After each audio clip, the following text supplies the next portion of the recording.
ജനുവരി 4 ഈ തീയതിയിൽ തിരുസഭ അനുസ്മരിക്കുന്ന വിശുദ്ധർ: വിശുദ്ധ എലിസബത്ത് ആൻഡ് സേറ്റൻ, വിശുദ്ധ അഫ്രോസ, വിശുദ്ധ ഗെയൂസ്, വിശുദ്ധ ഹെർമസ്, വിശുദ്ധ കായൂസ്, വിശുദ്ധ പ്രീസ്കൂസ്, വിശുദ്ധ പ്രിഷില, വിശുദ്ധ ബെനദിക്ത, വിശുദ്ധ എവുജിൻ, വിശുദ്ധ അക്യുലിനൂസ്, വിശുദ്ധ ജെമിനൂസ്, വിശുദ്ധ മാർസിയൻ, വിശുദ്ധ ക്യുന്തൂസ്, വിശുദ്ധ തെയോഡോത്തൂസ്, വിശുദ്ധ ട്രിഫോൺ, വിശുദ്ധ ഫെരയോളൂസ്. വിശുദ്ധ എലിസബത്ത് ആൻഡ് സേറ്റൻ 1774-1821 കാലഘട്ടത്തിലാണ് വിശുദ്ധ എലിസബത്ത് ആൻഡ് സേറ്റൻ ജീവിച്ചിരുന്നത്. അമേരിക്ക സ്വാതന്ത്ര്യം പ്രഖ്യാപിക്കുന്നതിന് 2 വർഷം മുൻപ് ഒരു പ്രമുഖ എപ്പിസ്കോപ്പൻ കുടുംബത്തിലെ 2 പെൺമക്കളിൽ ഒരാളായ എലിസബത്ത് ആൻ ബെയ്ലി 1774 ഓഗസ്റ്റ് 28 ന്യൂയോർക്കിൽ ജനിച്ചു. അവളുടെ പിതാവ് ഡോക്ടർ റിച്ചാർഡ് ബെയ്ലി ഒരു ഡോക്ടറും ന്യൂയോർക്ക് നഗരത്തിലെ ആദ്യത്തെ ആരോഗ്യ ഉദ്യോഗസ്ഥരിൽ ഒരാളുമായിരുന്നു. കുട്ടിക്കാലത്ത് ഒരു ഉത്തമ എപ്പിസ്കോപ്പേലിയൻ എന്ന നിലയിൽ പ്രാർത്ഥനയുടെയും വിശുദ്ധ ഗ്രന്ഥപാരായണത്തിൻ്റെയും ആത്മശോധനയുടെയും പ്രാധാന്യം നന്നായി എലിസബത്ത് ഗ്രഹിക്കുകയുണ്ടായി. എലിസബത്തിന്റെ പിതാവ് ഡോക്ടർ റിച്ചാർഡ് ബെയ്ലിക്ക് ദേവാലയം ഒരു ആകർഷക കേന്ദ്രമായിരുന്നില്ല. എന്നാൽ മകളെ സേവനവും പരസ്നേഹവും പരിശീലിപ്പിക്കുന്നതിൽ അദ്ദേഹം തൽപരനായിരുന്നു.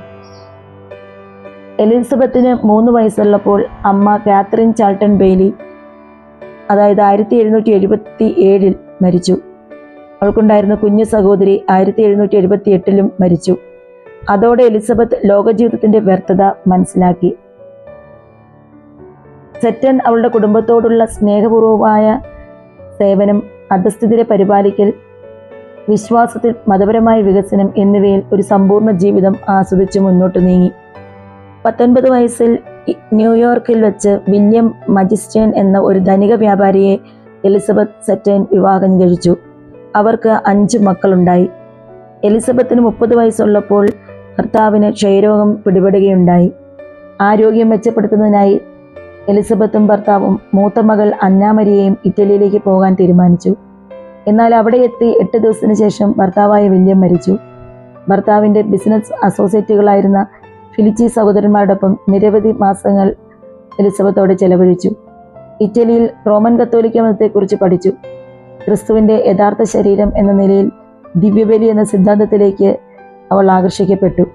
പിന്നീട് റോമൻ കത്തോലിക്ക മതത്തിലേക്ക് പരിവർത്തനം ചെയ്തു.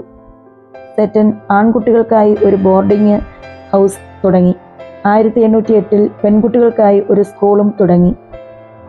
രാജ്യത്തിന്റെ വിവിധ ഭാഗങ്ങളിൽ നിന്ന് കത്തോലിക്ക സ്ത്രീകൾ അവളുടെ ജോലിയിൽ ചേരാൻ വന്നു. കാലക്രമേണ ഒരു മഠമുണ്ടാക്കി.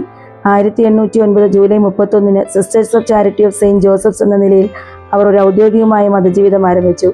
എലിസബത്തിനെ ആദ്യത്തെ സുപ്പീരിയർ എന്ന് വിളിക്കുകയും അമ്മ എന്ന പദവി നൽകുകയും ചെയ്തു.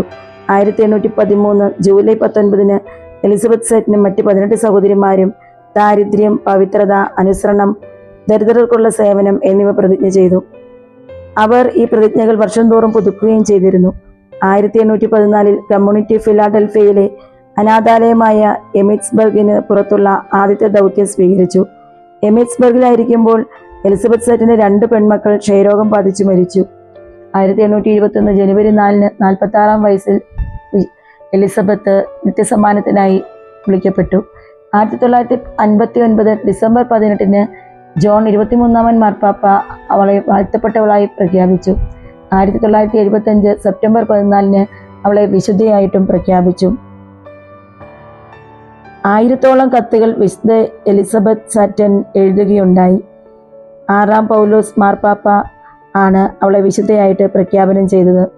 ഇന്നേ ദിവസം എലിസബത്തിന്റെ വാക്യങ്ങൾ നമുക്ക് വിചിന്തനം ചെയ്യാം. അനുദിന പ്രവർത്തികളിൽ ഏറ്റവും പ്രഥമ ലക്ഷ്യം ദൈവേഷ്ടം നിർവഹിക്കുകയാണ്. 2ാമത്തെ ലക്ഷ്യം അവിടുന്ന് മനസ്സാകുന്നത് പോലെ നിർവഹിക്കുകയാണ്. 3ാമത്തെ ലക്ഷ്യം അത് അവിടുത്തെ തിരുമനസ്സായതുകൊണ്ട് നിർവഹിക്കുകയാണ്. വിശുദ്ധ എലിസബത്ത് ആൻഡ് സേറ്റനെ ഈ ലോകത്തുള്ള എല്ലാ മാതാപിതാക്കൾക്കും വേണ്ടി പിതാവായ ദൈവത്തോട് നിരന്തരം മധ്യസ്ഥം വഹിച്ച് പ്രാർത്ഥിക്കണമേ.